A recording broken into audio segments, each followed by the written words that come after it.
Hi, I'm Carson Hanner, and for my anatomy research project, I'm doing an over comparison between osteopenia and osteoporosis.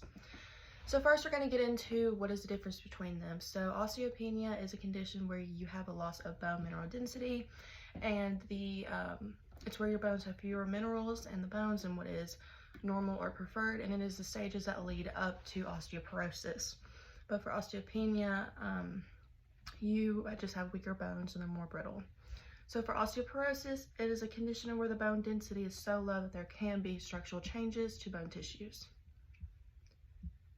So for osteopenia, you normally don't experience pain because, again, it is the stage before osteoporosis, and we'll get into that in a minute on how you can figure out if you have that. But if you do realize you have osteopenia, you can experience some pain and weakness in a designated area of the broken bone. So another way for a person to figure out if they conduct a bone density test, and again, you don't really feel that much pain before experiencing if you have it.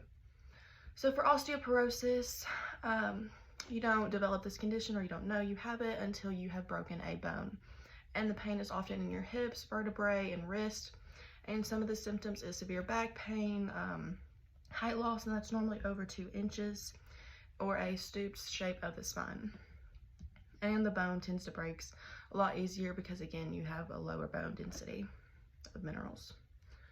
So causes for osteopenia, like I said earlier, it's if you are older, above the age of 50, and if you're a woman, you're more likely to develop this condition. Because the older you get, your bones have a tendency to break down a lot easier, and it's just whenever the natural bone loss occurs more.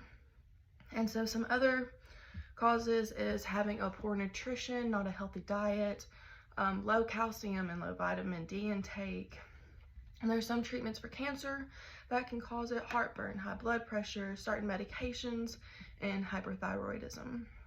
So hyperthyroidism has, it speeds up the body, and it just makes the body work too fast for it to be able to replace the bone, and the bone loss, and it just happens at such a fast rate. Sometimes it's not able to speed up to it and replace the bone. So causes for osteoporosis, again, if you leave osteopenia untreated, it will develop into osteoporosis. And some risk factors that are unchangeable is your sex. Women are more common to get it.